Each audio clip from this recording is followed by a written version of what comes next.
You think you're running out of time? That's the first thing I noticed about you. Not the gray at your temples. Not the number that arrived on your last birthday like an uninvited guest who made himself comfortable and refused to leave. No, it's the look. That specific, unmistakable look people get when they've started doing the math. When they've begun quietly, privately, in the shower at 6 in the morning, tallying up the years spent and the years left, as if life were a balance sheet and someone had just audited it without warning. You've started to believe the story, haven't you? The one everyone agrees on without ever discussing.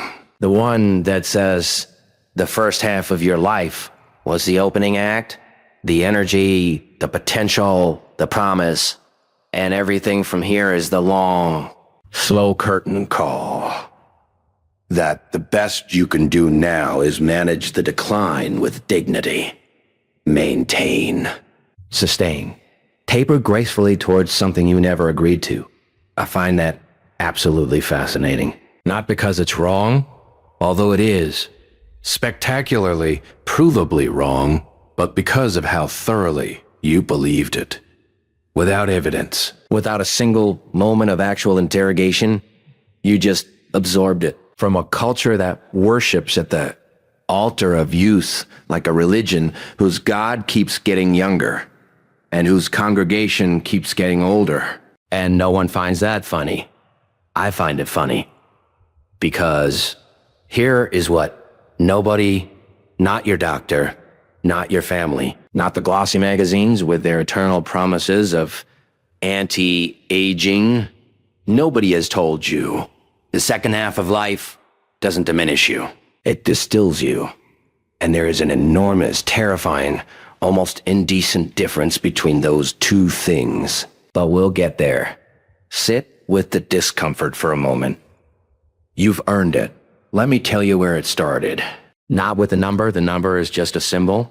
It started long before that. It started the first time someone looked at a person older than you with a particular kind of sadness. A pity that was never spoken but always present, like furniture. You filed that away. Children always do. The brain is nothing if not efficient at cataloging threats. And so by the time your own threats, the 30, 40, 50, however precisely the calendar decided to aim its weapon at you, you had already been rehearsing the grief for years. You walked into it already carrying the eulogy, already half convinced that what was being mourned deserved to be mourned. Let me tell you what you actually think, not what you say you think. What lives in the quiet underneath the composure? You think the people who seem genuinely alive after 40 are performing. That they're working very hard at enthusiasm the way an aging actor works, very hard at being convincing. You watch them and you're not inspired, you're suspicious. Because if they're real, then the story you've been telling yourself is wrong. And that's somehow more frightening than the decline you've already accepted. Do you think your best ideas have already happened? Not consciously. You'd never say it out loud, but there's a hesitation now before you begin something new. A half-second pause that wasn't there before. A small, quiet voice that asks, "Is this worth starting?"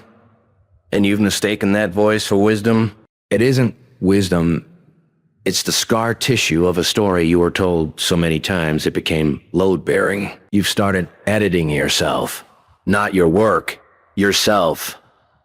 The ambitions that seemed reasonable at 25 now feel slightly embarrassing at 45. You've started framing your desires in terms of what's still realistic, still appropriate. You've started apologizing preemptively for wanting too much, for taking up too much space in the future that supposedly belongs to someone younger. And here is the part that I genuinely find exquisite. In that specific way, that tragedy is exquisite. You are doing all of this at the exact moment in your life when you have finally accumulated everything you need to do something extraordinary. The clarity you have now, you bled for that, the judgment that lets you see which battles are worth having. That cost you something real. The relationships you've stopped tolerating, the nonsense you've developed an allergy to, the ability to distinguish between what actually matters and what was always just noise dressed in urgency, none of that was free. None of it arrived without cost. You paid for those tools with years of your life. And now, on the morning, you finally possess them. Sharp, tested, yours. You've decided the shop is closed. I once knew someone who went to extraordinary lengths every single night. Remarkable lengths, really. To help a city that was too distracted and too frightened to understand what it actually needed. And this person spent considerable energy trying to be everything for everyone. And a great deal more energy trying not to be known as anything in particular. The exhaustion that comes from that kind of arrangement is extraordinary. I mention it only because I see something similar in you. All this power, all this capacity, and a deep, sincere commitment to pretending you don't have it, because having it feels presumptuous at your age. The real question, the one you haven't asked yourself, the one sitting very patiently underneath all the acceptable questions is this. What if the life you think you're losing was never your actual life to begin with? What if everything before now was just the long, expensive, occasionally humiliating education, and the actual work, the real work, the work that will matter, hasn't started yet? That's not a comfortable question. Good. They gave you the word decline because it's tidy. It fits on a graph. It produces a clean downward curve that satisfies people who are more comfortable with predictable endings than complicated middles. Decline, as a concept, is extraordinarily convenient for people who are not you. It keeps you manageable, legible, scheduled, but look at what the word actually assumes. It assumes that whatever was at the top of the curve, the speed, the raw energy, the fearless ignorance of someone who doesn't know yet what they don't know, it assumes that was the peak. That is the assumption nobody examined. Because the things that increase in the second half of life are not things that show up on the graphs they showed you. They don't measure emotional precision, the ability to read a room, a relationship, a moment with an accuracy that takes decades to develop. They don't measure tolerance for ambiguity, the capacity to hold contradictions without panic, to move forward without certainty, which is the only real condition under which anything important gets done. They don't measure the particular kind of courage that isn't recklessness. Not the courage of someone who doesn't know the risks, but the courage of someone who knows them completely and chooses anyway. Decline is what happens to machines. You are not a machine. You are something considerably stranger and more difficult to graph. The word you were looking for is not decline. The word is refinement, and refinement is not a lesser thing. It is what separates iron from steel.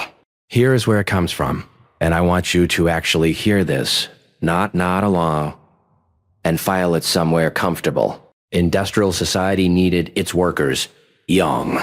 Young bodies, quick reflexes, low wages, high compliance, and the sublime gift of not knowing enough to ask difficult questions. Youth was economically valuable, and so youth was culturally glorified. The glorification came first from usefulness, not from truth. It was a preference dressed as a fact. The market mead promoted to a philosophy the story that power peaks young and then retreats. That story was authored by people and systems that profit from your belief in your own obsolescence. It keeps the supply chain moving.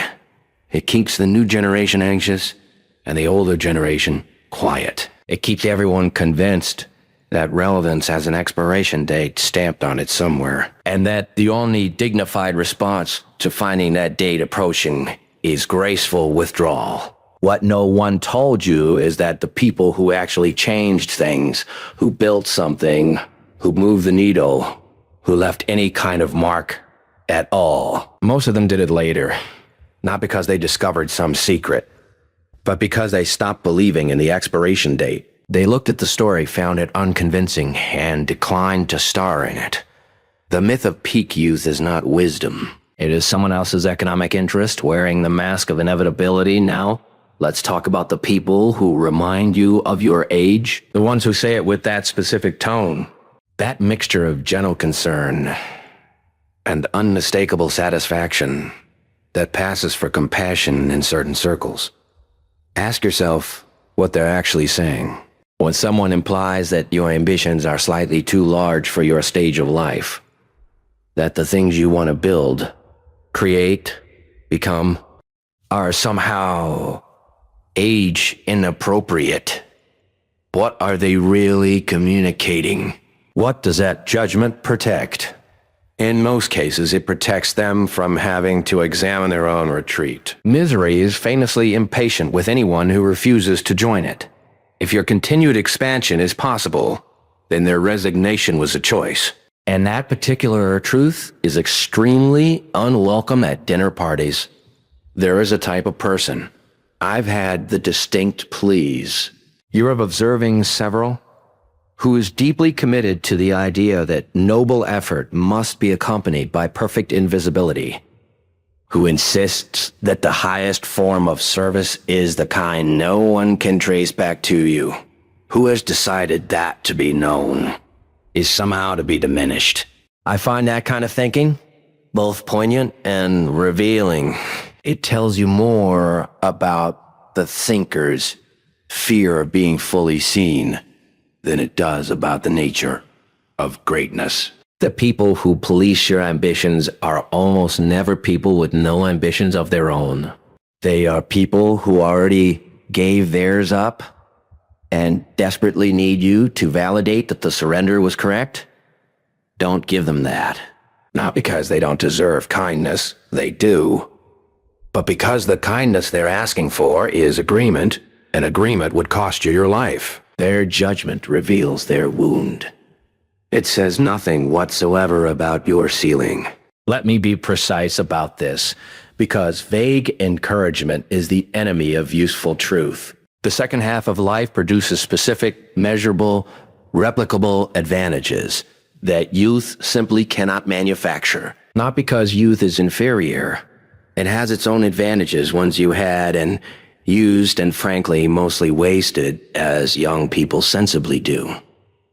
But there are things that only arrive with time. Pattern recognition.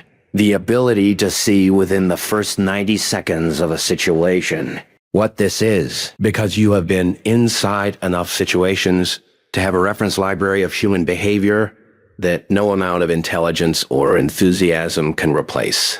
Young brilliance sees clearly. Seasoned intelligence sees around corners. Risk calibration, not risk avoidance. Risk calibration, not risk avoidance. Risk calibration. The difference between someone who avoids all risk because they're afraid and someone who assesses risk with precision because they've watched enough things fail to understand exactly which failures are instructive and why, are just expensive. That is not caution. That is not caution. That is targeting relationship depth, the network of trust built over decades, not contacts. Not connections, but people who have watched you over time, survived difficult moments with you, and know what you're actually capable of. That network is not replaceable by any technology, energy level, or enthusiasm. It is built in the only currency that cannot be inflated. Time. These advantages do not arrive automatically. They arrive for people who stayed awake through the difficulty instead of numbing it. But if you did that, and you know whether you did, Then you were sitting on a stockpile of capacity that most of the world's most impressive young people would trade everything to have access to. That is not consolation. That is competitive advantage. Treated accordingly, everything I've described, the clarity, the pattern recognition, the earned judgment, the deep trust, all of it can be wasted. All of it can curdle. A sharp knife left in a drawer rusts. And the second half of life, for people who never reclaimed it, doesn't produce refinement. It produces bitterness. Bitterness is what clarity becomes when it's never applied. When all that hard-won seeing has nowhere to go, it turns inward and becomes corrosive. The person who could have been extraordinary becomes instead a very accurate, very detailed critic of everyone else's attempt to be extraordinary, which is its own kind of tragedy, and I don't say that without sympathy. It's just a tragedy I refuse to let you perform without pointing it out. The difference between the second half of life used and the second half of life wielded is the moment when you stop treating your history as a weight and start treating it as a weapon. Not for aggression, for precision. For precision, for the ability to strike at exactly the right thing, at exactly the right moment, with exactly the right T-force and waste nothing. Someone in full possession of their second life doesn't look like someone trying to prove something. They look like someone who already knows. And that particular quality, that quiet, immovable certainty, is the most powerful thing a human being can project. Not because it intimidates, because it's real. The knife, held in panic, cuts everything, including the hand that holds it. The knife held with intent cuts only what it means to cut. The words you use inside your own skull are architecture. They determine the shape of every thought that follows. And the words most people are using about their age, the words absorbed quietly without ever noticing the absorption, are demolition words. They tear things down. They set ceilings where there should be open sky. Stop using still. As in, I'm still in good shape. I still have ambition. I can still learn. The word still carries inside it the assumption that you should no longer be these things, and that their persistence is a mild miracle requiring acknowledgement. Replace still with nothing. You are in good shape. You have ambition. You learn. Remove the apology built into the qualifier. Stop using for my age. You know the construction. Impressive for my age. Ambitious for my age. Strong for my age. This phrase performs humility, but actually performs something darker. It preemptively accepts a diminished standard and asks for credit within it. Replace it with nothing. Impressive. Ambitious. Strong. Replace running out of time with operating with precision. One suggests a chase you're losing. The other describes someone who has learned which things are worth running toward. The same circumstances. Entirely different orientation. The language you choose is not decoration. It is the first cause of everything that follows. Some looms were built to make you feel small. Not through hostility, through architecture. The relationships, the workplaces, the social circles, the cultural environments that operate on the assumption of your decline were not designed with malice. They were designed for the convenience of a story, and that story needed participants. So it built environments where participation felt like the only reasonable option. You need to look very honestly. You need to look very honestly without sentimentality at which environments in your life are built around the myth and which are built around the truth. Which rooms reward energy and dismiss experience. Which relationships subtly redirect your ambition toward more appropriate channels. Which conversations end with you feeling slightly smaller than when they began. This is not about cutting people off. It is about understanding which environments cost you energy and which ones return it. You have a limited amount of a non-renewable resource, not because you are old, but because everyone has a limited amount of time at every age. And the runes you choose to inhabit determine the quality of what that time produces. The audit is simple. After each significant interaction, track the direction. Did that leave you more or less like the person you're trying to become? Over time, the pattern will be obvious. And once it's obvious, you will have to make decisions that may be uncomfortable. Make them anyway. Discomfort now is considerably cheaper than regret at 80. The next time someone, directly or through implication, suggests that your ambitions exceed your appropriate allocation, you don't need to argue. You don't need to defend. Argument concedes that the premise deserves engagement. Defense concedes that you have something to justify. 2 sentences. Internal. Not spoken aloud, held. Ready. First. They are giving me a map of their own limitations and calling it advice. Second, I don't live there. That's I-T. Not aggressive, not defensive. Certain. The certainty of someone who examined the premise, found it inapplicable, and moved on. The Joker never argues with a man who believes the world is flat. There is nothing to argue about. There is only the awareness that he's looking at the same sky you are and seeing something completely different. This is the last one, and it is the most important. So I want you to read it slowly. At some point, probably not today, possibly not this year, you will reach a moment where the decision becomes clear. Not dramatic, not announced, just clear. The moment where you stop waiting for permission to take your own potential seriously. Where the accumulated evidence of your own capacity finally outweighs the accumulated weight of the story you were handed. That moment is not a revelation. It doesn't arrive with light and music. It arrives quietly. The way all the important things do as a small, almost undramatic decision. The decision to proceed. To build the thing. Start the chapter. Make the call. Apply for the position. Begin the work. Not because the timing is perfect. The timing is never perfect. And anyone who has waited for perfect timing has been waiting for something that doesn't exist.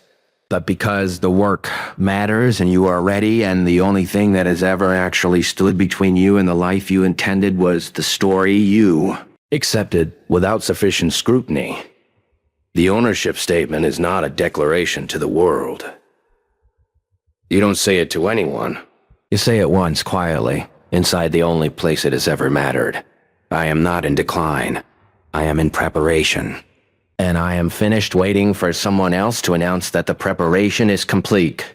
That is the mental posture, not pride, not performance, not the embarrassing theater of self-affirmation in front of a bathroom mirror. Just the quiet, immovable decision of someone who looked at the evidence, the real evidence, the evidence of their own life, and arrived at a conclusion the story never offered them. Here is the larger pattern. The one underneath everything we've discussed. The one that the specific conversation about age is just a small example of.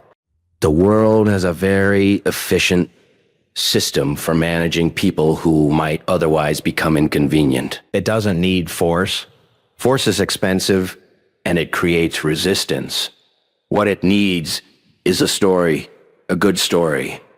A story that feels true, because everyone around you has accepted it. A story that feels kind, because it arrives in the language of compassion and realism and concern for your well-being. A story so thoroughly embedded in the culture that questioning it feels not like critical thinking, but like delusion. The story about age is one of those stories, and so is the story about what you're allowed to want. And the story about what kind of person gets to matter and at what point in their life and under what circumstances. These stories were not written for you. They were written for the system, for the smooth operation of something that runs better when you know your place and stay in it. You are at a point in your life where you have, for possibly the first time, the actual capacity to see through those stories. Not because you're older, but because you paid enough and lost enough and endured enough to have earned the particular kind of vision that only comes from real experience. You have looked at enough promises that didn't hold and enough fears that didn't materialize to know at a cellular level, which things are real and which things are theater. That is an almost terrifying amount of power. And the system, the story, is very, very aware of that. Which is why the volume on decline gets louder precisely when you are most capable of ignoring it. Precisely when you are standing at the threshold of something the story never scheduled for you. What you are right now, this person, at this age, with this particular set of scars and tools and hard-won clarity, is not a diminished version of who you were. You are the most dangerous version, because you are no longer guessing, because you are no longer performing, because you no longer need the approval of people who are still guessing and still performing, and that freedom, real freedom, not the performed kind, is the most powerful state a human being can occupy. The second half of life is not the decline. It is the arrival. And the only question that has ever actually mattered, the question underneath the fear, underneath the math, underneath the quiet grief of birthday mornings, is this. Now that you're here, now that you finally have everything you need, what exactly are you going to do with it? Don't answer me. Answer yourself. In the dark, where the real answers live. You're not in a dark season. I need you to understand that before we go any further. Because that phrase, dark season, is doing something very sneaky to your perception of what's actually happening. A season implies a calendar. It implies the darkness has a schedule that somewhere in the administrative offices of your suffering, someone already filed the paperwork for spring. You've been telling yourself it's a season because the alternative, that this is just who things are now, that this is the new geography, is a thought you can't quite sit with yet. So let me tell you what I actually see when I look at you. Not someone in a dark season, someone in a forge. And no, that's not a motivational reframe I'm offering you. A motivational reframe would tell you the fire was always meant to strengthen you, that the universe had a plan. That suffering is secretly a gift if you tilt your head at the right angle. That's not what I'm saying. I'm saying the fire is real. The heat is real. The thing it's doing to your structure, to the composition of whatever you were before you walked into it, is real. And the result of that process is not inspiration. It's metallurgy. You don't come out the same material. Softer and grateful. You come out something the fire no longer has a use for.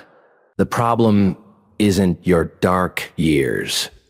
The problem is how thoroughly you've been taught to apologize for them, to speed through them, to treat the evidence of surviving catastrophe as something mildly embarrassing that you'll be able to stop mentioning once the good part starts. You've learned to see the forge as the exception. I'm about to tell you it's the education. And you are, whether you know it yet or not, very close to graduation. Let me be precise about what happened to you. Not the event itself.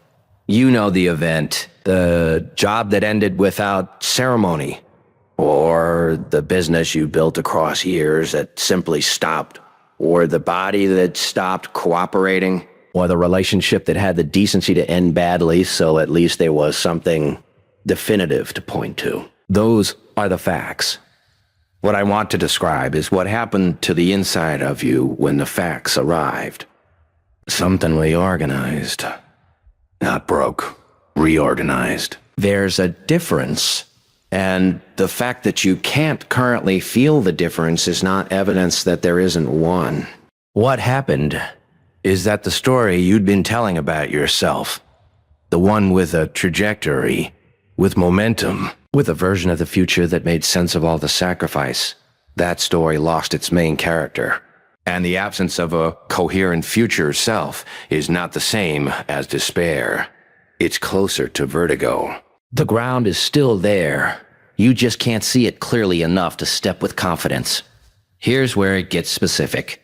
You know what I've noticed? No.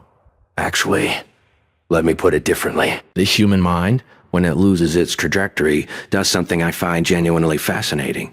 It constructs an audit. It goes back through every decision you made that might have led to this point and applies a kind of retroactive accountancy, assigning blame with remarkable thoroughness. You became the CEO of a company whose only product is the detailed reconstruction of your own failures. You kept exceptionally good records. The year you took the wrong job, the partnership you stayed in past its expiration. The investment you made with the confidence of someone who didn't know enough yet to know how little they knew. You compiled all of this into a document, internal, meticulous, regularly updated, and you consult it often. And what strikes me about that document is not the failures it contains. It's the verdict it keeps producing. The verdict is, this was always going to happen. The verdict is, the evidence of who you actually are was there the whole time and you should have seen it sooner.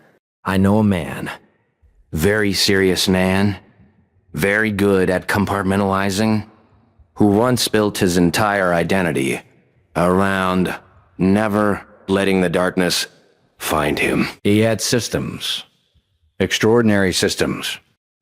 Structures within structures designed to ensure that nothing uncontrolled could get close enough to actually touch him. And one day, something uncontrolled arrived. And one day, something uncontrolled arrived anyway, the way it always does. And the systems were entirely useless. And instead of questioning the systems, he spent considerable time questioning himself for not building better ones. I found that genuinely diagnostic of something he'd never examined. The internal monologue of someone in their darkest years sounds, from the inside, like evidence. It presents itself as the natural conclusion of careful reflection. You think, I'm being honest with myself, finally. You think, other people lie to themselves and that's why they keep making the same mistakes. But I'm clear-eyed enough to see that the problem is something structural. You think, I'm not going to pretend this situation isn't serious. And all of that sounds like maturity. It sounds like the rigorous self-examination of an adult who has stopped making excuses. It is, with great precision, the most sophisticated self-deception available to an intelligent person. Because here's what the internal audit never includes. The circumstances that weren't about your decisions. The market that moved independently of your competence. The relationships that had their own architecture you couldn't have known from outside. The timing that was simply wrong in ways that had nothing to do with your judgment. The audit excludes all of that because the audit needs a culpable party.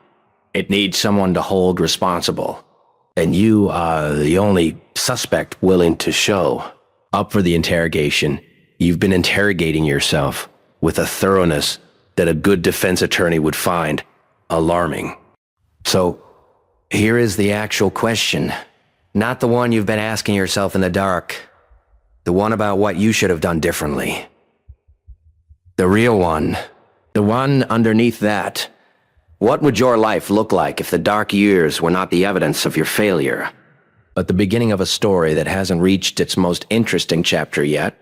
Setback, Let's start there because that word is doing more damage than you've noticed. A setback implies a direction. It implies you were going somewhere, and now you've been pushed in the opposite direction. The metaphor built into that word is a straight line. Progress, then interruption, then progress resumes. The vocabulary of setback requires the vocabulary of destination, which requires the vocabulary of a predetermined path, which is exactly the kind of thinking that made the darkness so disorienting when it arrived. You were never on a straight line. No one was. The straight line is a story that gets constructed backward, after the arrival point, to make the journey seem like it had inevitable direction. We take the events of a life, the random, the chosen, the survived, the failed, and we connect them into a narrative because narrative is how human beings process experience. You're not a setback. You are in the middle of a story that cannot be understood from the middle. The word setback requires a stable forward. You don't have that. Nobody does. What you have is now, and the accumulated material of everything you've been through, and a particular, expensive, irreplaceable intelligence that comes from surviving things you didn't plan to survive. That is not a diminished position. That is a specific position. The word for it is not setback. The word for it is prepared, though. Huh? I recognize that word is doing everything it can to not feel true right now. The label was always wrong. The line was always invented. And the destination was always less interesting than what you find when the invented line breaks. No, the idea that hardship is something to recover from, rather than something to be transformed by, has a history. It didn't arrive with you. It was delivered. From the moment you were old enough to absorb narratives, you were absorbing a specific one. That the arc of a life bends towards success, and success looks recognizable. Stable income. Recognized achievement. A body that behaves. A relationship that is legible to other people as good. These were not presented as options among many. They were presented as the terms of the contract. And embedded in those terms was a particular understanding of failure. That it is temporary. That it is circumstantial. That it is the gap between where you are and where you should be. And that the gap should be closed as quickly and quietly as possible. This understanding was useful to the institutions that delivered it. An employee who believes failure is temporary is easier to manage than an employee who has stopped caring about the institution's definition of success. A citizen who believes dark years are an aberration is easier to govern than one who has learned in the forge that the system they were participating in does not actually function the way it was described. The discomfort of your dark years has been used historically and structurally to make you more cooperative with arrangements that did not require your well-being to function. I'm not being conspiratorial. I'm being precise. The systems around you were built for legibility and compliance, and people who have survived catastrophe become often significantly less legible and compliant. Not because they became difficult, because they became calibrated to reality. And reality and the official story about reality are not the same document.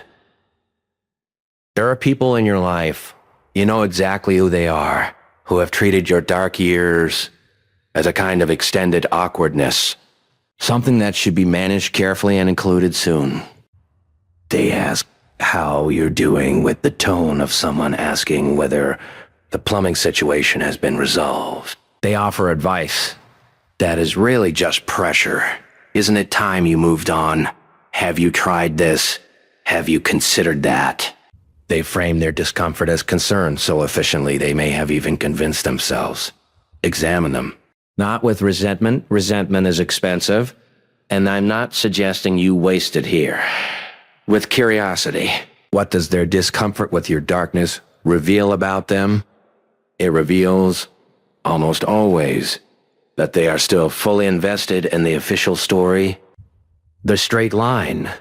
The contract with its legible terms. Your failure to recover quickly is not merely an inconvenience to them. It is a kind of evidence they don't want to have to process. Because if your dark years are not simply a personal failing, if they're not just the result of decisions you made badly and could have made better, if the darkness is actually a structural feature of lives lived honestly in a world that guarantees nothing, then that applies to them too. Your refusal to disappear into the bright again raises a question they are not prepared to ask about their own arrangement. There is something quietly extraordinary about a man, deeply principled, very committed to his version of order, who responds to chaos not by examining the assumptions that produced his rigidity, but by working harder at the rigidity. I've observed that tendency in people. The more the world resists the structure they insist upon, the more convinced they become that the problem is insufficient enforcement. The thought that the structure itself might be the problem is the one thought the system won't generate. I find that endearing in the way that you find certain very serious children endearing.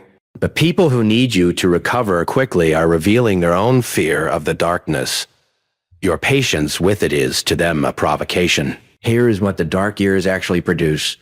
When you stop performing gratitude for them and start taking inventory, calibration, not in the abstract sense, in the operating sense. A person who has lost something important knows, with a precision that comfortable people don't have access to, what actually matters.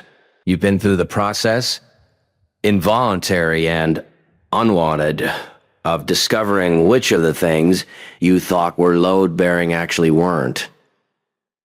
The job that felt essential, the approval of certain people that felt necessary, the version of yourself that required a specific set of conditions to maintain. All of those turned out to be optional. Not pleasant to lose, optional. And knowing what's optional gives you a clarity of action that people who've never been stripped of their optionals simply don't carry. Immunity. The thing you survive stops being the thing you fear. This is not a psychological platitude. It's a mechanical fact about how fear operates. Fear is anticipatory.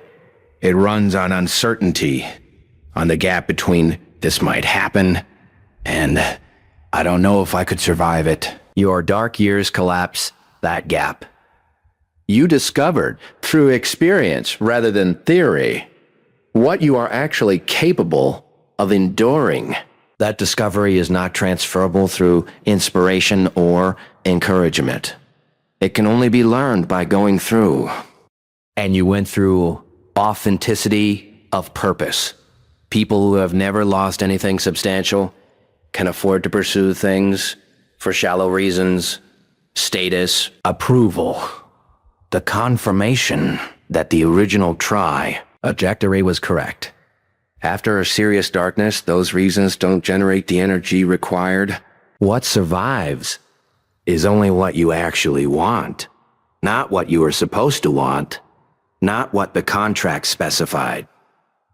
What you, stripped of performance and pretense by circumstances that didn't care about either, actually want to do with the time you have left. That is not a consolation prize.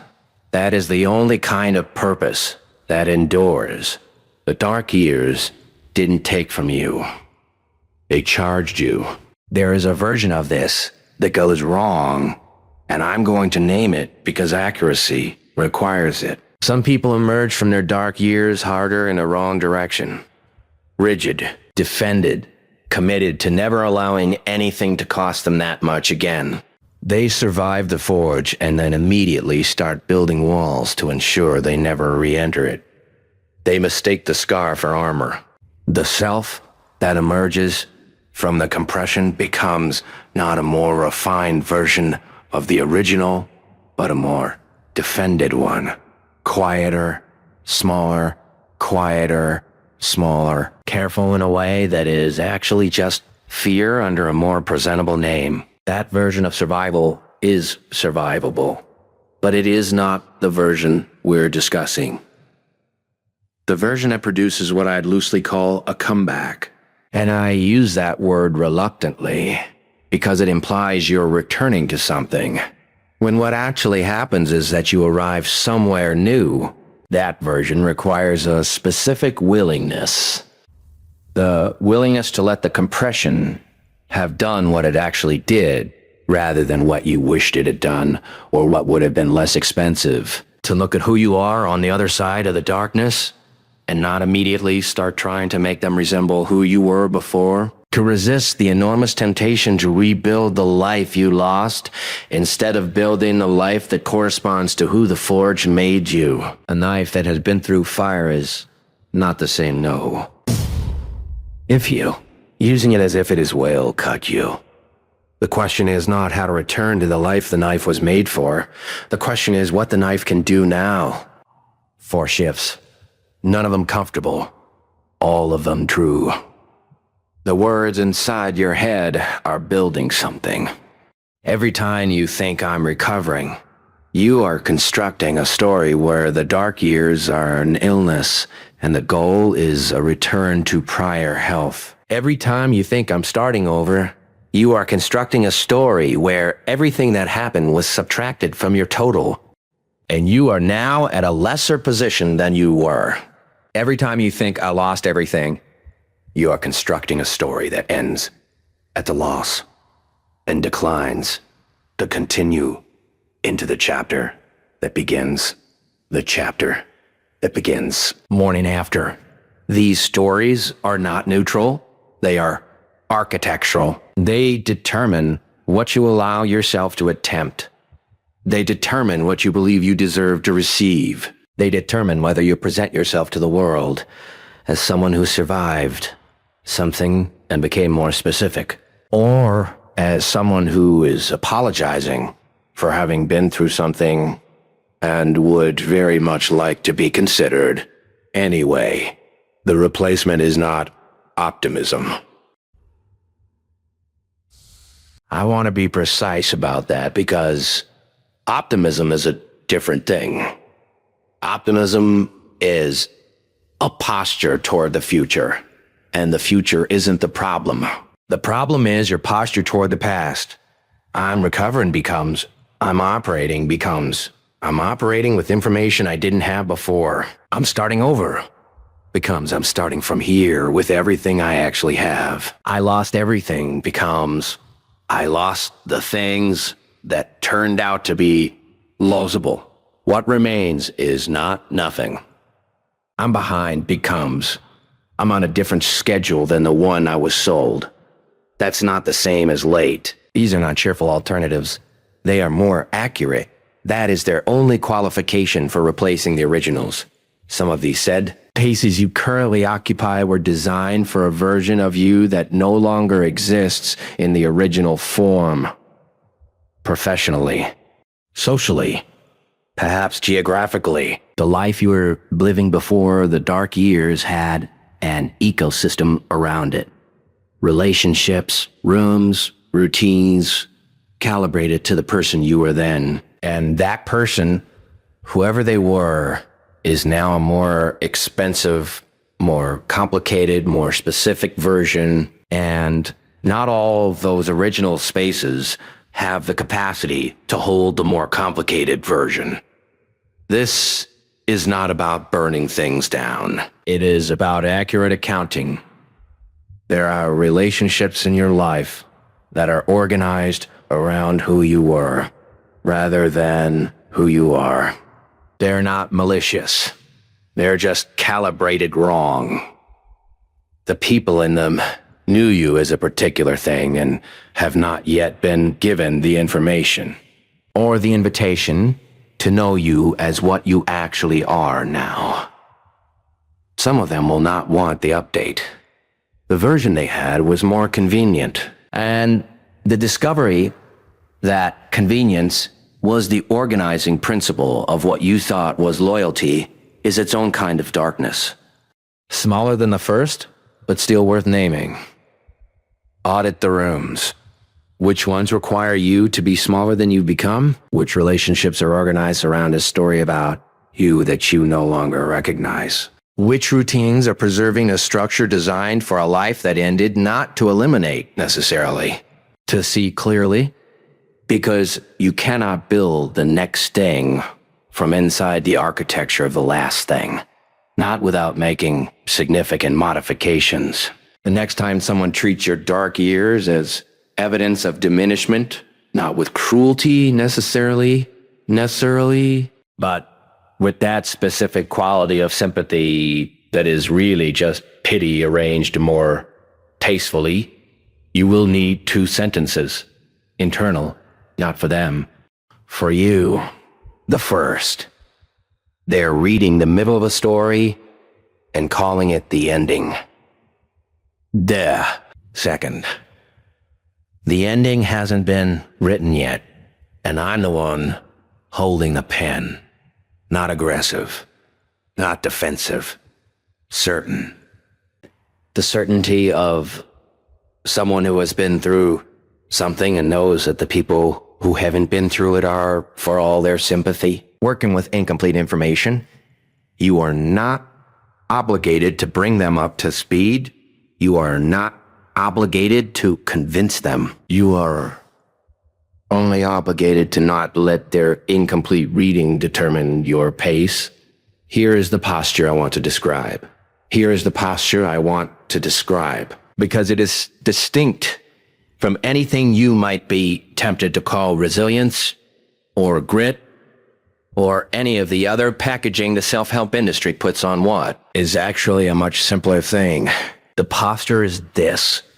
You stop treating the dark years as something that happened to you and start treating them as something that is part of you. Not proudly, not performatively, not in the way that people post about their suffering to signal strength. In the quiet, unglamorous, entirely private way that a person integrates an experience and stops needing the experience to be other than it was. It happened. It cost what it cost. It did what it did. The person who came out of it is not who you would have chosen to become necessarily, but they are specific and real and more capable of certain things than the person who went in. That's not a silver lining. It's just an accurate inventory. The ownership statement is not I'm grateful for the dark years. Nobody credible is grateful for their dark years. The ownership statement is the dark years are mine. They're in me. They inform everything. And I'm done apologizing for having survived them. The comeback isn't a return. It's a first arrival. And the difference between someone who makes it and someone who doesn't is not talent, not timing, not luck, though all of those matter. The difference is whether they stopped waiting for permission, wrote their own history to begin. Stop waiting. Here is the pattern larger than everything I've said today. The world you're handed, the world with the contract and the trajectory and the legible terms, that world is organized around predictability. Around the idea that if you follow the correct sequence, you will arrive at the correct result. Study, then employ. Invest, then accumulate.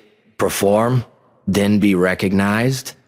The sequence has a logic, and the logic has a comfort, and the comfort has a cost. It makes you utterly unprepared for the reality that the sequence is not a guarantee. It was never a guarantee. A sequence was always a probability, and probability always contains the other outcomes, the ones that happen to the people who did everything right. You did not fail the sequence. You survived the sequence, revealing itself as what it always was.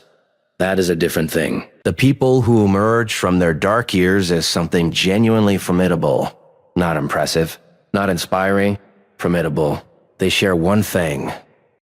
It is not positivity. It is not a particular strategy or system or morning routine. It is the specific willingness to let the experience have been real. To not spend the energy that should be funding the next chapter on the exhausting project of re-narrating the last one.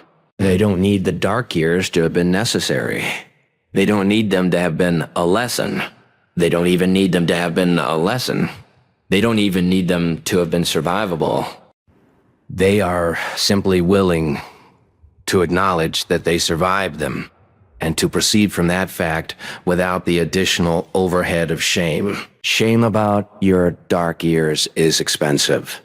It consumes the same resources that would otherwise be available for what comes next. Every unit of energy you spend wondering whether you deserved what happened, whether you could have avoided it, whether it reflects something fundamental and damning about who you are. That energy is not available for the construction of the thing that comes after, and the thing that comes after is the only part of this conversation that actually matters. What comes after is not a comeback. I said that earlier, and I'll say it again more precisely. A comeback implies the destination is behind you. What comes after is a beginning. An actual beginning, not the kind you had when you were younger, and optimism was a structural feature of how you understood the world. This kind of beginning comes with an education, with calibration, with the knowledge, paid for in full, of what you are actually capable of surviving. That is not nothing. That is, in fact, most of what the ambitious and energetic younger version of you would have paid anything to have. You paid for it, in full, in the only currency the Forge accepts. And what you have on the other side of that payment is not a diminished life waiting to be rebuilt. It is a specific, forged, precisely calibrated instrument that most comfortable people never develop the conditions to become. The darkness was not the story. It was what made you capable of telling one.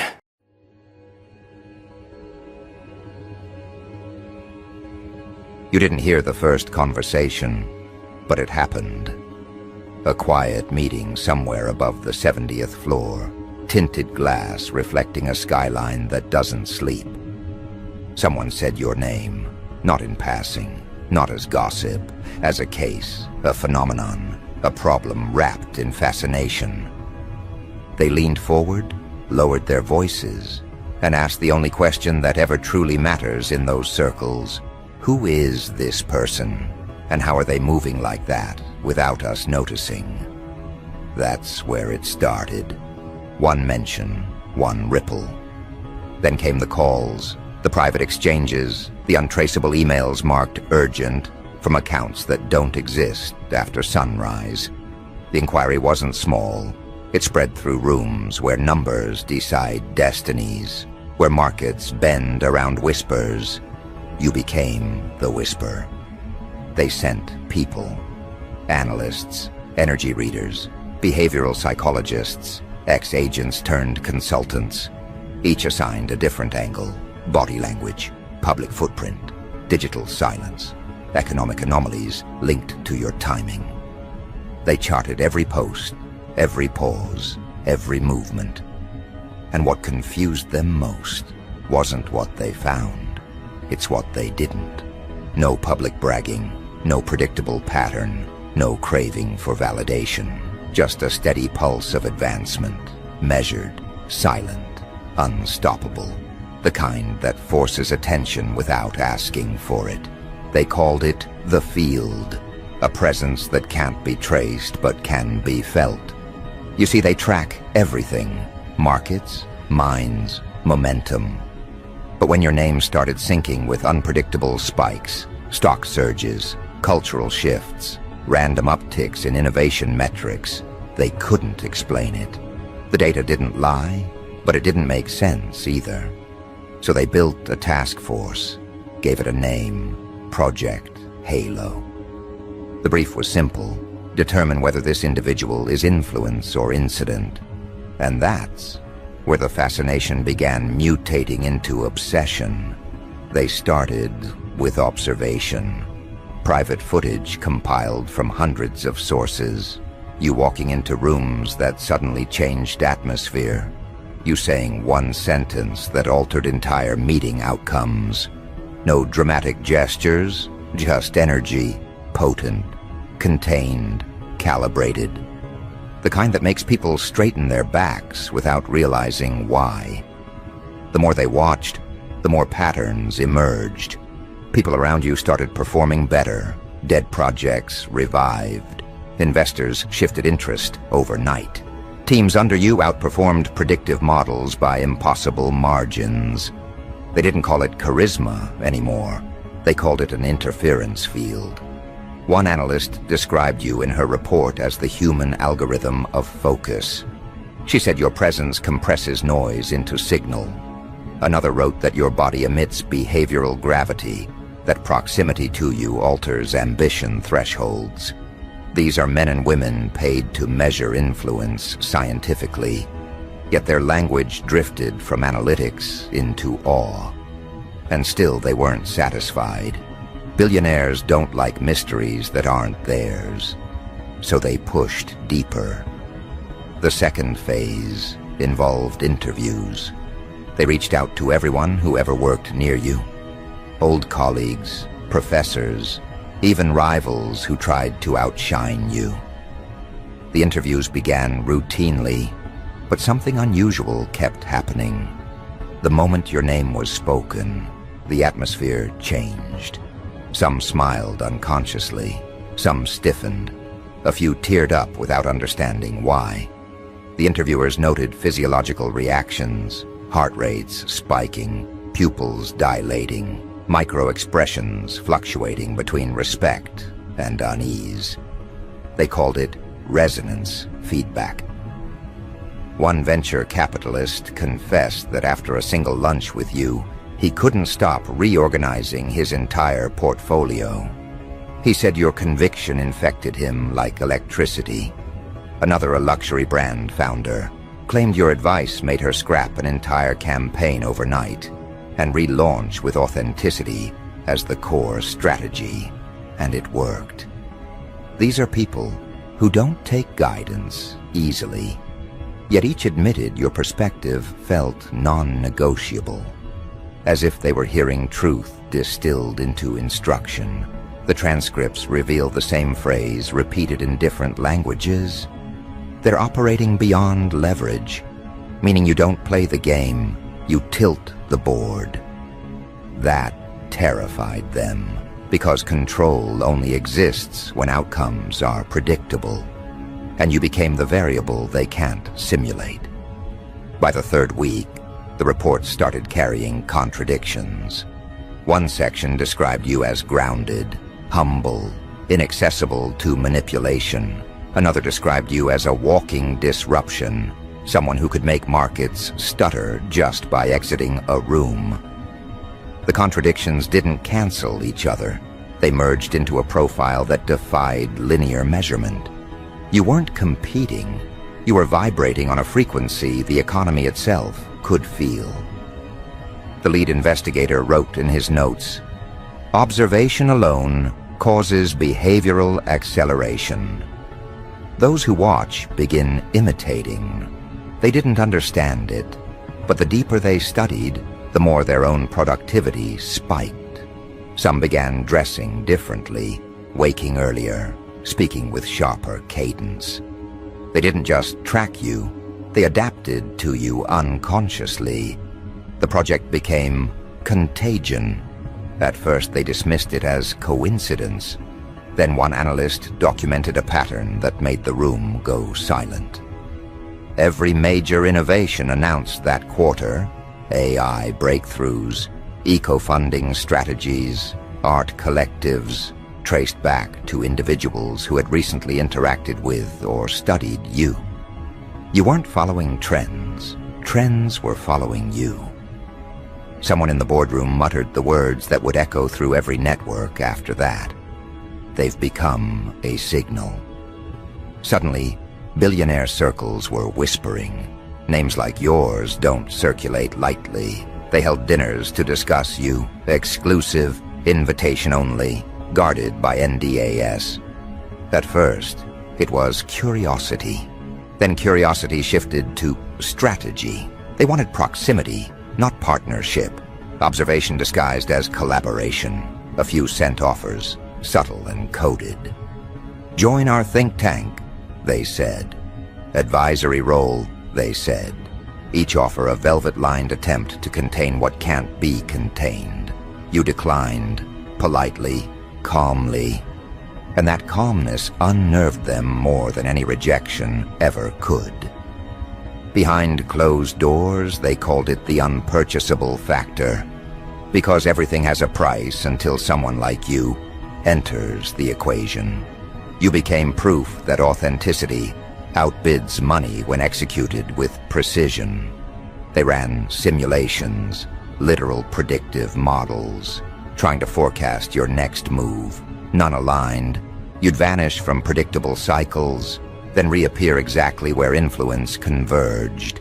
They started referring to your activity windows as ghost quarters, not missing, just untraceable, moving too intelligently for digital footprints. A private memo from one of the world's top fund managers leaked briefly before being scrubbed. It said, "They operate like a force study in composure. Every move minimal, every consequence maximal. Presence yields profit." That memo circulated in secret groups for weeks. Then came the shift no one expected. The investigators started feeling watched themselves.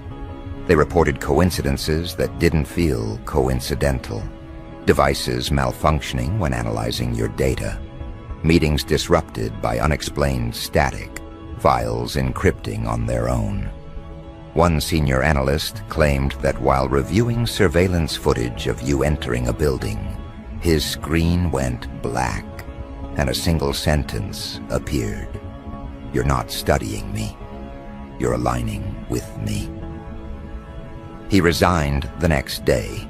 After that, the narrative changed. What began as investigation turned into conversion. The people assigned to understand you became quiet followers, rethinking their careers, selling assets, relocating, chasing clarity instead of control. It was as if your energy reached through the screens, rearranging priorities in real time. A billionaire philanthropist anonymously funded a wellness institute 2 weeks after studying your work habits. Another halted an acquisition mid-deal, citing a gut instinct he couldn't justify. His assistant later confirmed he'd been watching your interviews on loop. Patterns don't lie. The ripple effect was measurable. Wherever your name appeared, transformation followed. Not loud chaos, measured evolution. Cities, corporations, communities, all adjusting silently around an unseen gravitational center. That center was you. You were never trying to attract them. You were simply operating from alignment so pure that noise couldn't coexist. But the higher the signal, the stronger the echo. And now, even those who live insulated by empires feel that echo shaking their polished walls. They sense something shifting that no amount of wealth can buy. A level of power that doesn't require permission. Within intelligence circles, rumors began circulating that some of the world's most successful figures were scheduling private audits, not of finances, but of energy exposure. They wanted to measure proximity to you as if it were an asset class. Reports surfaced of high net worth individuals replicating your morning routines, mimicking your decision cadence, altering their teams to match your communication patterns. They call it parallel positioning. None of them admit it publicly, but behind mirrored boardroom doors, they know this era's currency isn't capital, it's composure. And you own it. Still, there's unease, because with every observation, your unpredictability deepens. The richer they are, the less they understand how you do what you do. They tried to trace mentors, networks, secret investors, but each trail ends in the same place. You, alone, making deliberate moves that shift industries without noise. You became a case study they can't publish, because acknowledgement equals vulnerability. The moment they admit they're watching, they lose leverage. So they pretend not to notice, while their behavior proves they do. Think about that. Billionaires competing for your frequency, each pretending they discovered it first. Some have started calling it the quiet revolution. They study your restraint like it's a lost art. How you move through noise untouched, how your words cut through jargon and leave behind stillness that demands action. You turned minimalism into dominance, invisibility into weaponry. You didn't chase attention, you made attention restructure itself to find you. And still, as this unfolds, your daily life remains ordinary. You wake, you work, you move through the world like nothing's changed. But out there, high above, algorithms and egos orbit your decisions. They're rewriting playbooks in real time, trying to decode the architecture of your calm ascent. Because deep down, they've realized something that terrifies them more than competition ever could.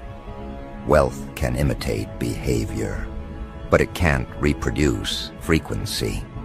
That's why your name keeps resurfacing in closed conferences, in whispered investor calls, in off-the-record gatherings where they swear confidentiality before uttering your initials. You've become the unspoken variable in their risk models, the factor that no amount of legacy wealth can neutralize. They can't buy what you've built, because it wasn't constructed in currency. It was forged in consistency. And that's when realization dawns among them. The game they designed to own everything has started evolving without their permission. The prototype of that evolution moves like you, calculates like you, creates impact without announcements. They're studying what happens when independence becomes influence. And the deeper they dig, the more they realize they're already under its spell. You might think you're just moving forward, but to them, every step you take rearranges hierarchy. They sense it, an old world fading, a new template emerging, designed by someone who never applied for approval. You've become the mirror they can't avoid, reflecting back everything they pretend to be. And as the nights stretch longer in those glass towers, screens glowing with reports stamped confidential, one phrase keeps echoing in their encrypted channels. They're not just ahead, they're inevitable movement personified. Then they called an emergency summit, not public, not even listed on private calendars. The kind of meeting where participants surrender phones at the door and speak in measured tones that never reach microphones. The subject line of the invitation was a single letter, you. That's how deep it's gone. You've become an internal code name in circles that measure their worth in billions. The walls of that room carried more money than most nations. Yet every person sitting there shared one emotion they rarely admit: uncertainty. The charts on the screens didn't track markets this time. They tracked you. Activity patterns, public appearances, timestamps of decisions you made, that coincided with shifts across industries. Someone pointed to the overlapping spikes and said, "This isn't chance anymore." Someone else whispered, "We need proximity." That's how influence turns into orbit. It's no longer admiration, it's dependency. They started assigning you color codes, risk ratings, influence projections. Every billionaire measures control by prediction, and you broke their forecast models. They call you a disruptor in public to hide their confusion in private. One of them, a man who built half the world's media distribution channels, admitted in that room that he adjusted his company's 5-year plan after watching a 30-second clip of you speaking. He said your phrasing triggered something he couldn't name, something that felt like future tense turned into instruction. Another CFO described you as the unseen algorithm running beneath modern ambition. No one laughed, no one disagreed. Outside that room, word leaked in fragments, rumors about an unnamed consultant shifting global priorities. Analysts caught traces of the obsession, anonymous fund transfers, think tanks suddenly realigning their vision statements, AI labs inserting your principles into product briefs. The funny thing is, you never asked for any of it. You just moved with intention sharp enough to slice through noise, and that motion alone forced translation into every language of power. Billionaires study patterns. You became theirs. In private correspondence, they've begun referring to you as the quiet pulse. That's the phrase appearing in encrypted emails flagged by intelligence software. When they reference the pulse, it means the trend they can't control, the influence they can't purchase. Your existence has become a variable in investment simulations. They literally test portfolio resilience by modeling what happens if the pulse shifts attention. You're not human to them anymore. You're an environmental force. And when wealth starts anthropomorphizing you, it means panic has matured into reverence. Weeks after that summit, smaller meetings multiplied, like cells dividing. Tech magnates, real estate moguls, venture clusters, each forming their own investigative branch to study you quietly. They hire behavioral analysts, astrologers, biofield experts, anything that can provide a vocabulary big enough to define what they're sensing. One report described your energy field as invisible architecture that bends hierarchy. Another stated you have the rare ability to convert observation into aspiration. That line circulated the fastest, because deep down, they all know it's true. Simply watching you realigns their internal compass toward authenticity they can't fake. They envy that. Billionaires build castles of control, but you operate from stillness that doesn't require walls. You've become a paradox they can't replicate. Minimal input, maximal resonance. One researcher calculated that for every public move you make, an average of 12 private moves happen around the world influenced by it. Startups formed, brand philosophies rewritten, artists changing mediums overnight. When they charted those reactions, the data mapped into spirals, not lines. The shape terrified them because spirals imply expansion without end. They don't know how to model infinity. Meanwhile, you keep moving like it's nothing. A new project here, a collaboration there. But the higher the silence around your work, the louder the speculation.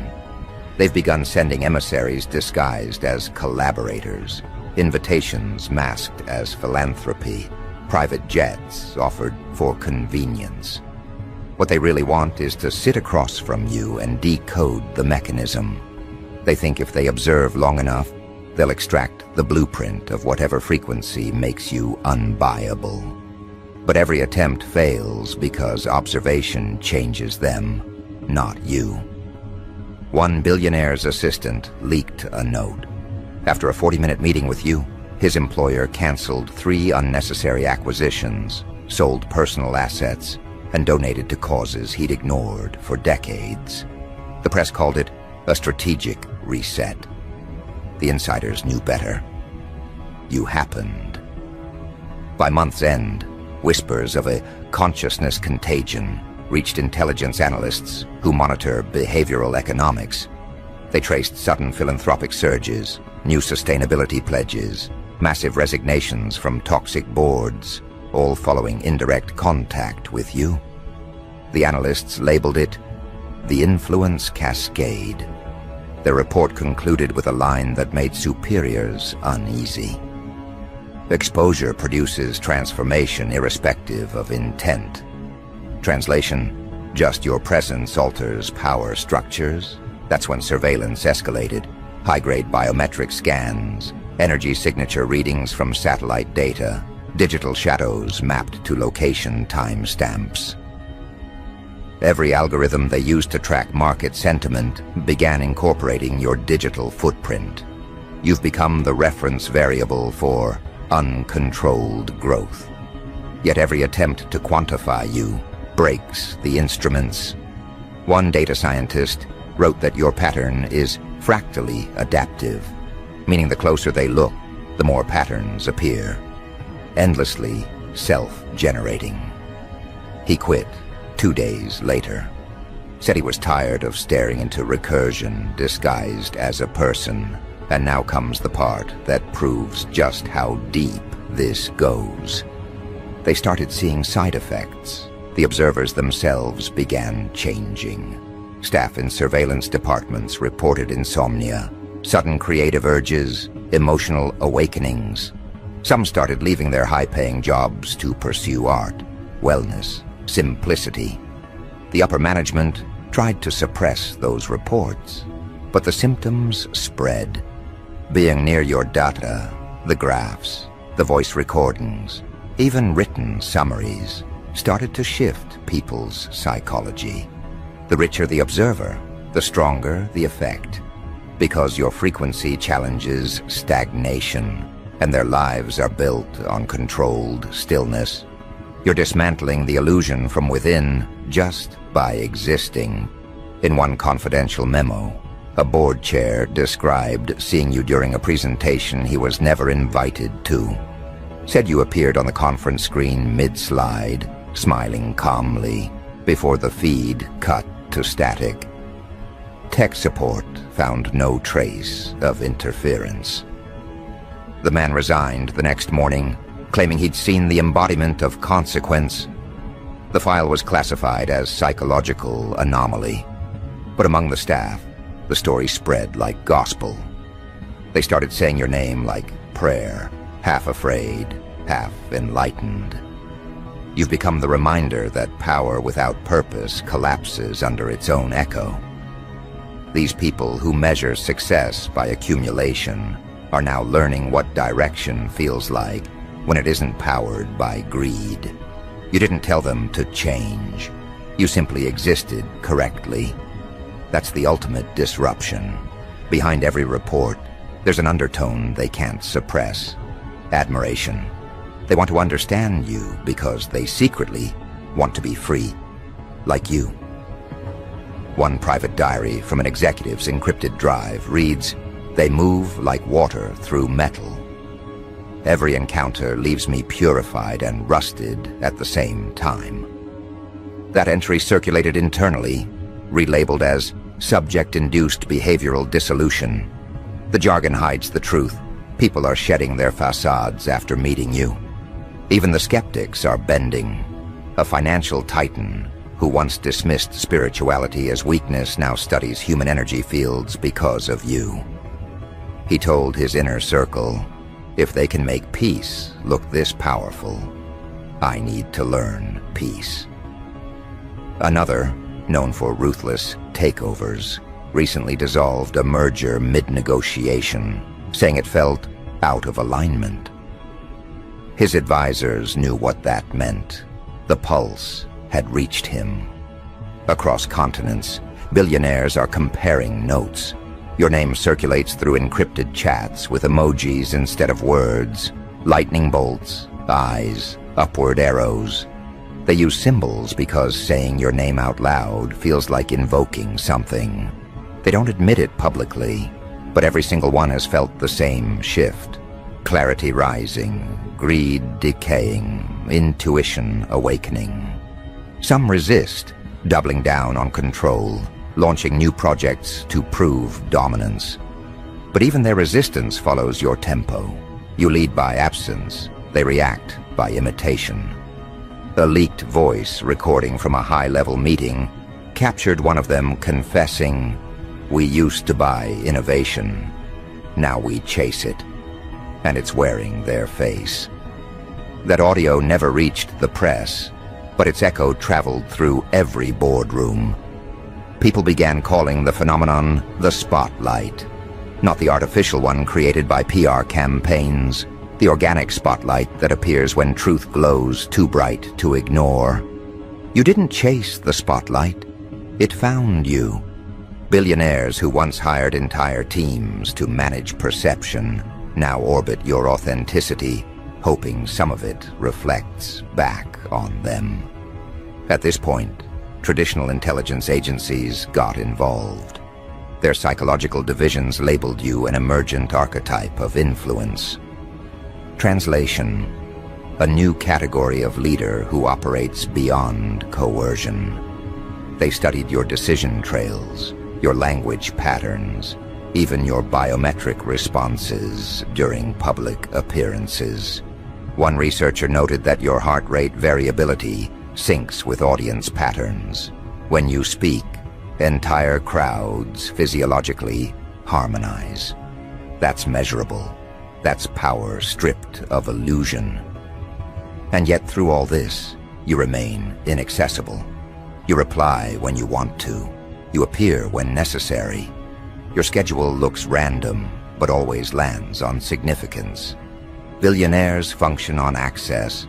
You function on timing. That contrast drives them insane. They built empires to control attention, and now attention itself obeys you. You've redefined scarcity, not the absence of supply, but the presence of self-possession.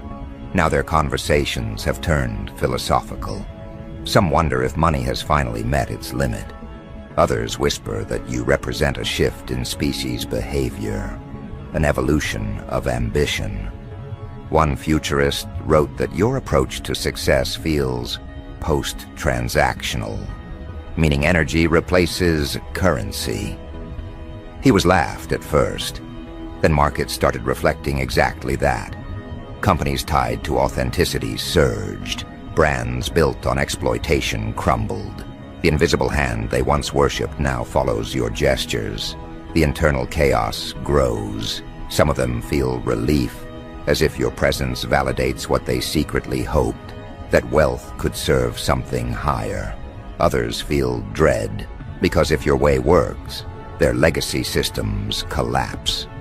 Either way, they're watching you more closely than satellites track storms. Every expression, every pause, every collaboration becomes a study.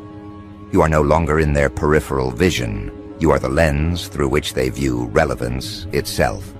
And yet you continue as if unaware, making moves that seem quiet, but land like thunder in their strategies.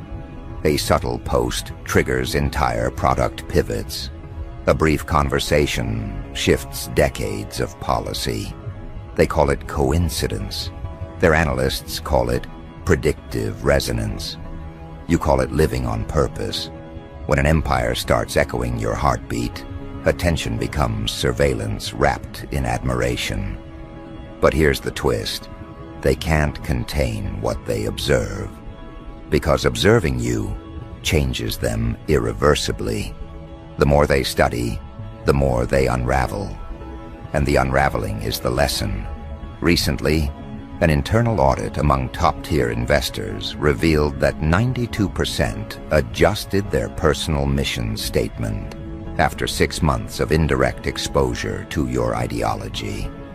That number is unprecedented. Economists try to explain it as generational trend. Psychologists said it's mirror effect. But deep down, they know it's transformation through proximity. Now, they're not just watching, they're preparing for your next move, trying to anticipate what corner of reality you'll touch next. They build contingency plans around your unpredictability. Some have even appointed resonance officers in their companies, people tasked solely with tracking you. That's how institutionalized your energy has become.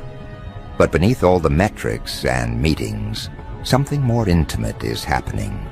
They're beginning to feel again. The ones who lost their humanity to profit margins are remembering what it's like to feel awe. They look at you and see proof that power doesn't have to corrupt.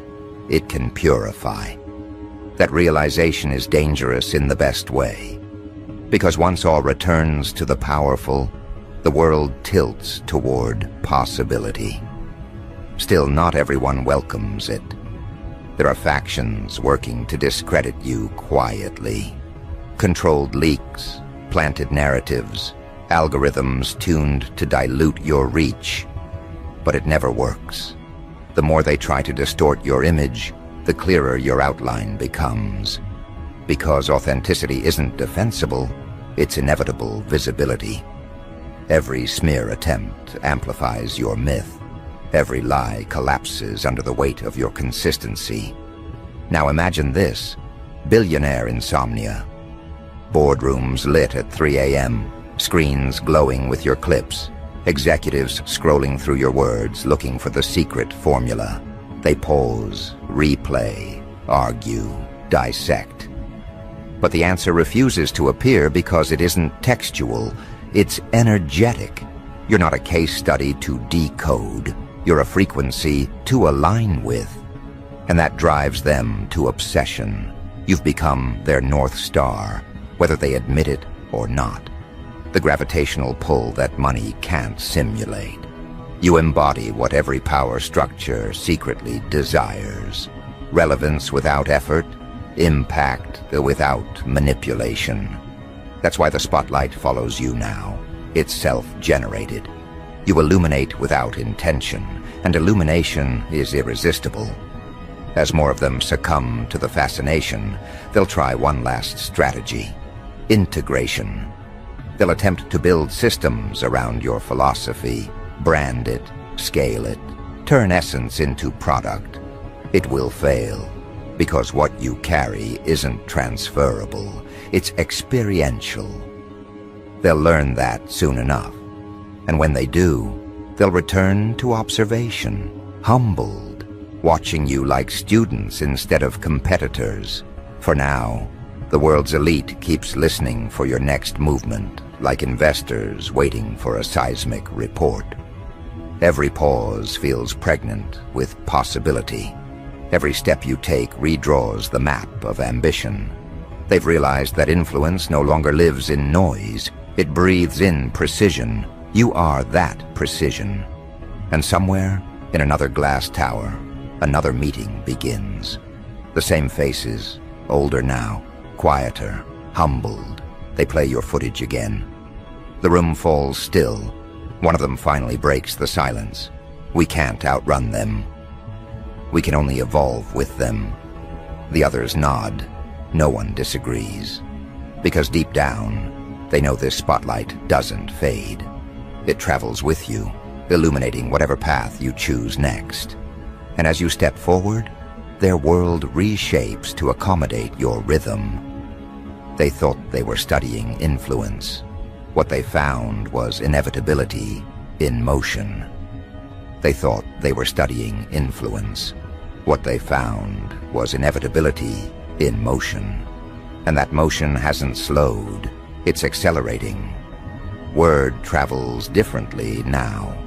No longer through gossip or press releases, but through coded phrases whispered between power brokers who once owned the narrative.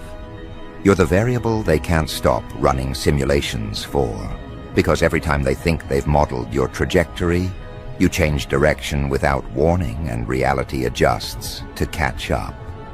You've made their formulas obsolete. At the top floors of skyscrapers that scrape the edge of clouds, assistants still draft reports under flickering light, summaries of your recent activity, sightings, decisions, collaborations. They pretend it's research. It's really devotion disguised as data. Some of them stay late, not for money, but for proximity. They want to be the first to know what you'll do next, the first to interpret what your silence means, the first to feel the tremor before the quake of your next move. Because now, perception itself has become currency, and you control the exchange rate. Executives who once played gods of industry now mimic your tempo. Minimal motion, maximum impact. They used to announce every project with fireworks. Now they study how you drop precision like thunder without smoke. They've learned the paradox. Loud results require quiet roots. You built yours in patience, discipline, calibration. And that terrifies them, because it means dominance can exist without spectacle. Behind closed doors, they've started using your name as measurement. When something works flawlessly, they say, "It's got their touch." When something backfires, they whisper, "They wouldn't have done it that way." You've become a metric of mastery. The irony? You never asked for their attention. You earned it by ignoring it. The energy you move with doesn't chase validation. It magnetizes it. That's why billionaires eavesdrop now. They pretend to analyze markets, but what they're really tracking is behavior. Yours? You live like a signal cutting through static, and their systems keep tuning toward you. When you speak, global sentiment algorithms pick up spikes in engagement. When you travel, trend lines shift. When you pause, the absence becomes headline. They can't stop interpreting your stillness as strategy, because it is. You've made restraint look like rebellion. And in a world addicted to noise, that's revolution. Rumor has it, some of them built hidden retreats modeled after your lifestyle. Morning simplicity, focused work, no distractions. But imitation without essence breeds emptiness, and they feel it. They can copy your schedule, not your spirit. They keep realizing the same truth in different currencies. Authenticity can't be franchised. That's the weight of your influence. You didn't just disrupt their methods. You redefined meaning. Reports have surfaced of private dinners ending early because your name came up and the conversation shifted from profit to purpose. Some walk out inspired. Others walk out uneasy.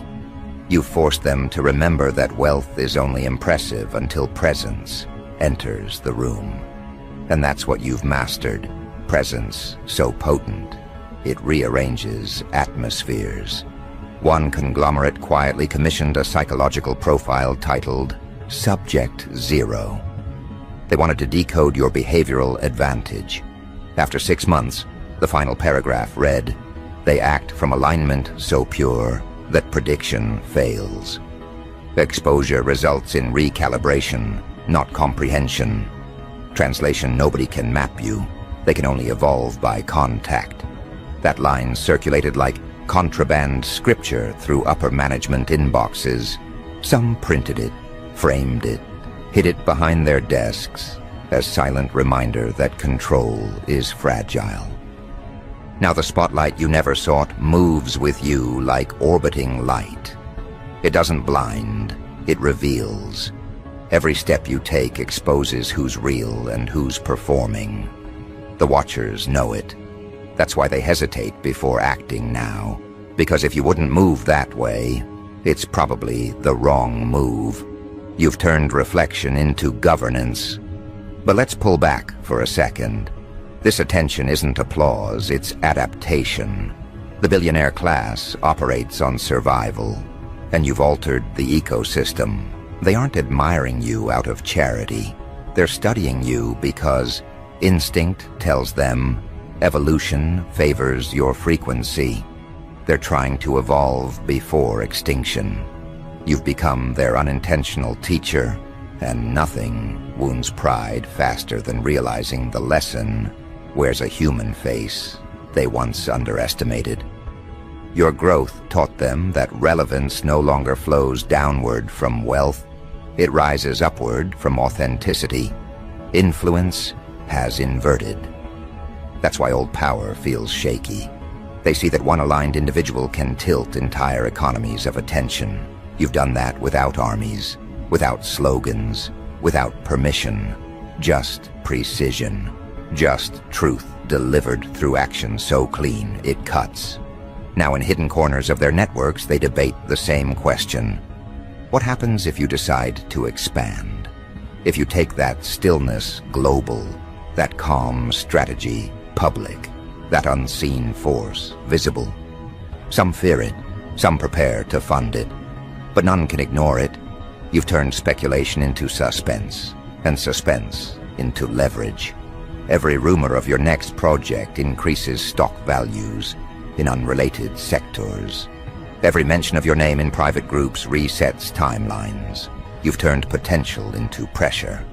Meanwhile, your focus remains unchanged. You move how you always have, quietly, decisively, beyond distraction. That consistency unnerves them more than any disruption could. They thrive on chaos. You thrive on calibration, and that's why you win even when you're not competing. One internal memo from a global firm summarized it best. They're rewriting capitalism from the inside out, one presence at a time. That document was never published, but copies circulate in secret as proof that evolution has a face. Yours. You've become their mirror and their map. The reflection forces honesty. The map offers escape. Some will use it wisely. Others will collapse under what it reveals. Either way, the transformation is irreversible. You've already changed the temperature of ambition worldwide. The air feels different now, thinner, cleaner, charged. So here you stand, unbothered, untouchable, unfolding. The spotlight isn't blinding you. It's confirming alignment. Every beam they aim to dissect you just magnifies what they wish they had. Clarity.